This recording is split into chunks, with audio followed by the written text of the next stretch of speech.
Yes, guys. You were saying? I was saying, welcome to our Smile review. So basically, I had some time yesterday. The boys were busy doing other things, so Look. whatever. Anyway, so I went to watch Smile by myself.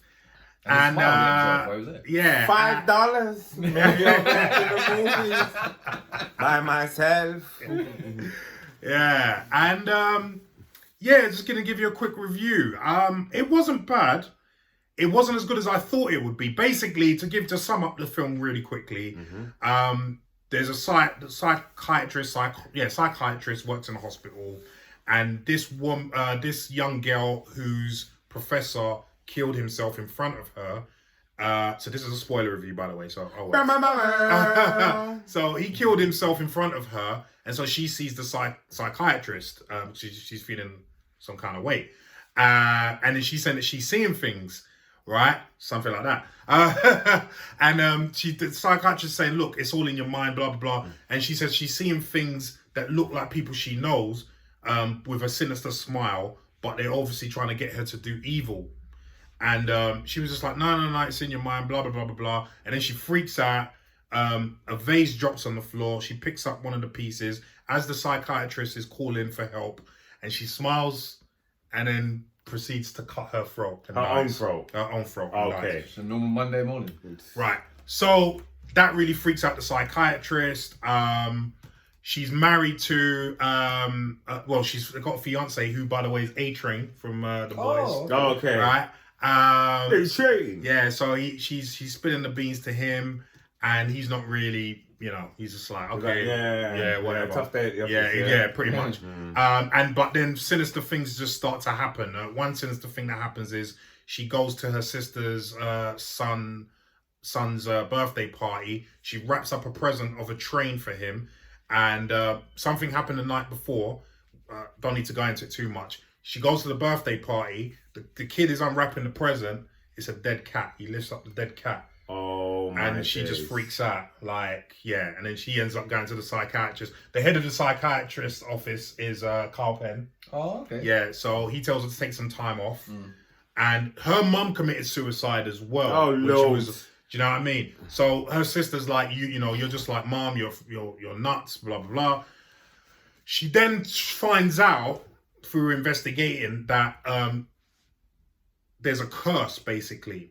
So the curse passes on from the person that kills. If someone kills themselves in front of you, the person then gets the curse. And then they've got to and the only way to get rid of the curse is to kill yourself. No, it's to murder someone. Oh. So it skips one person. And the person that skipped, funnily enough, you remember Turk from from Daredevil and Luke Cage? Yeah. He plays the guy who ended up murdering someone. Okay. So he's in prison, right? She gets one of her police officer friends to take her to him to interview him about what happened. Wow. And then he tells her, look, because she was pretending it was someone else, her friend. Tell your friend she's got to murder someone. And then she lets the cat out back saying, I'm not murdering no one. He was like, he just freaks out. He goes, "It's you! Get the fuck out of here!" He freaks out. Yeah, in case it starts again. Yeah. He's like, "It's not coming to me. No." So basically, she returns to the house that she used to live in with the mum that died and whatnot. And the ghost of the mum comes. It's part of the evil shit. She sets it on fire, but that doesn't work. She returns there again. I'm surmising quickly, do you know what I mean? Yeah. And then basically she returns there with her ex-boyfriend who's the police officer, and she sets herself on fire in front of him. So obviously the curse is passed on to him, but then the film ends. So you can see if it does well, which it's doing well quite now, there's going to be a sequel. So because Damien told me there was going to be a lot of jump scares. I was informed. That's what he was informed. I know. YouTube guy. I know. He must be a scaredy cat because I didn't really find. I'm desensitized to horrors nowadays. I mean, you've got to go some to scare me. Yeah. And it didn't. I see what they were trying to do, and at certain points it worked. Yeah. But it wasn't scary for me. She anyway. killed herself in front of her boyfriend, her ex-boyfriend. Okay. Yeah. All right. Who was trying to help her, by the way. Oh, see how women stay though. You see how you could have said, leave the room. Get out of here. No. Oh, man. You getting It's the craps, crazy. baby. It's Even crazy. when I'm gone, So you're I getting summed it. up quite quickly because obviously we don't want to go on and go on and go on. Yeah. But yeah, it's little other bits that happen, you know, scary bits and Obviously, stuff. Obviously, you saw from the trailer. What was that head bit? Right, so that was her sister. But that didn't even happen.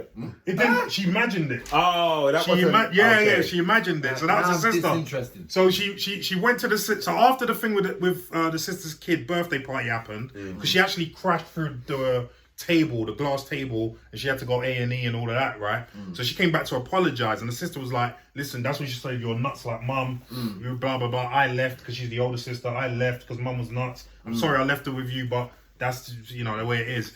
And then she walks to the car, she goes into the house, then she comes out, that's what you saw in the trailer, and she's running towards the car, she thought she'd come to apologize, then her head goes, and it's funny because obviously I've seen the trailer, and I was expecting that. You should have heard the screams in the cinema. Oh, I bet they were. Because when we saw it, we were like, oi! So you can imagine when it's all building, everything's building. Okay. I suppose it makes sense that there isn't a head because I was trying to work out if they're committing suicide, how the hell would you break your neck so bad it becomes a piece of yo-yo just flipping around like this? So wait, I'm not understanding the smiling bit though. Yeah. So it's just the demon, the whatever, the entity. I shouldn't even say demon. They're always smiling. They're always smiling. And when it sometimes it can, because there was a mad person in the hospital that always used to check himself into the hospital, was never violent, right? And then when she was suspended from work, she went to check on him, and she walks past him, and we can see that he's doing that smile. Is that the guy that goes, "You're going to die"? Yeah. And then he starts doing that. Oh. So she freaks out and says, "Oh, he's being violent," right? So they come and, you know, but then Kyle Penn's character says, well, he's never been violent. He's been there 5 years. He's never been violent. So maybe you're seeing things, right? That's when he suspends her. Then she comes back again, and obviously the guy knows who she is. So he starts freaking out. Freaking out. Like, you got me beat up and whatnot, and you know what I mean? Then Kyle Penn sees her and goes, what the hell are you doing here? Like, you're not even supposed to be here. So she just makes a mess of everything, man. She even has her own psychiatrist who A-Train, A-Train, I don't know his name in the thing. A-Train calls when she's just going nuts, and they kind of ambush her at her house when she arrives at the house, and she's just like, I confided in you. You're supposed to be my husband-to-be, and this is how you do. Like, he goes, what do you want me to do? I don't know what to do. I thought she's helping you. Like, I'm calling her. Do you know what I mean? And then, funnily enough, then she becomes the entity, because she gets a call from the psychiatrist, and then the psychiatrist is sitting in front of her like normal, and then when she realizes it's not the psychiatrist, and the psychiatrist says, and then runs after her. Grin.